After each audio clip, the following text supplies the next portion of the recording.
انا متكيف قوي يا جدعان اللي احنا رايحين الاقصر واوصال. على اساس يعني محمود ركب اللي انت رحتها قبل كده يا جدع. امال ايه؟ شفتها في التلفزيون. بيقول لك هناك بقى السواح اكلين مستهبله ولابسين من جبات يا جدع. لم نفسك اشرف اتخانق عشان ما اقولش البت شيماء. ما تقولي لو انا خاف منها يمكن تعتاني الوجه الله ولا حاجه بدل ما هي لازقالي زي القتب كده. ولا انت وهو حد يقول لي السواق ده يخلي باله من المطبات لحسن البواسير بهدلتني. وطي صوتك يا ابو اشرف، معانا حريم عاب. وهو رايه وسكينه اللي معاكوا دول حريم؟ ده انتوا احلى منهم. عندك حق يا ابو اشرف، دول عندهم شنبات زي المخبرات. شايف الشارع عندهم نضيف ازاي؟ ده توم القرف. ازاي عندنا الزباله محطوطه ديكور في كل حته. امال ايه ده؟ محمود خابور ده ولا ايه؟ دي ساعات بتبلى بنت بس لما بيسمعش الكلام بيطلع اطفال. جيلات الكاكا ده محمود جامد قوي، تاخد لحسه يا جدع، ده من غير بيزر ما تخافش. لحظة يا اشرف، هي ناقصه يسال بالكاكا بتاعتك ديت. امال لا انت ما جبتليش كاكا معاك اللي انت ديني كده على طول. ولا تزعل نفسك يا بابا، هات 10 جنيه اجيب لك واحد. شكرا يا حبيبي، اصل الكاكا بتوجع لي بطني قوي. لا بسيب لي حته صغيره. الكاكا برضه اللي بتوجع لك بطنك ولا البريزة عزيزة؟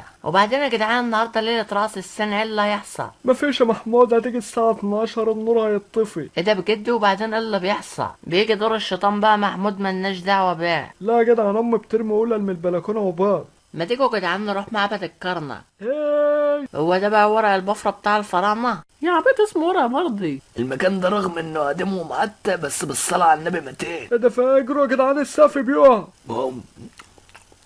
المطعم ده نوع قوي، جايب لنا سلكة ودم بدل المعلق. ده اسمه السوشي يا بابا. اللي هي التقطيع بس بلغة الخواجات. الحقوا يا جدعان، في كرنبايه في المية. طب شيكوا على عشان نتغدى بيها. وهتتزفلط منك يالا. يعني انت بابا خايف على الكرنبايه ومش خايف عليها لحسن اتفلس في الميه يا جدع؟ قطع خلينا نلعب. ده جواه حله ألمون يا جدعان. امال ايه اللي جوه الحله ده يا جدعان؟ كوتشينه دي ولا ايه؟ يا جدعان ده ورق ده باين له اللغز بتاع بابا نقول عشان نلاقيه.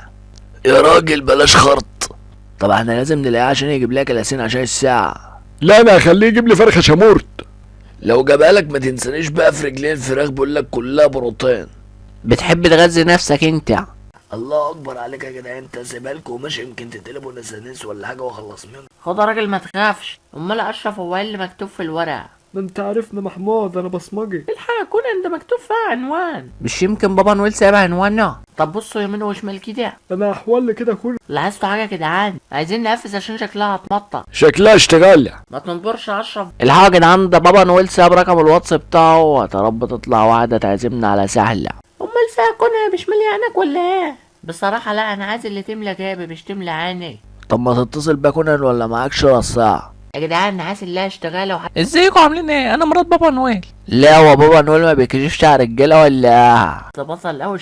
يعني انت اللي هتمنجينا وتدينا الهدايا؟ لا انا جاي اقول لكم ان بابا نويل بقت ظروفه صعبه وما عادش زي الاول، واحنا دلوقتي بنلم الانويل الصغير عشان نجيب له كلوتات جديده بدل اللي دبوا عليه وسببوا له التهابات. ومن سمعك روح مز الله يسهل لك، احنا بنكح تراب، الله يرزقنا ويرزقك. طب يلا باي. بابور بنت الله حلوه وملا وباهم بالله.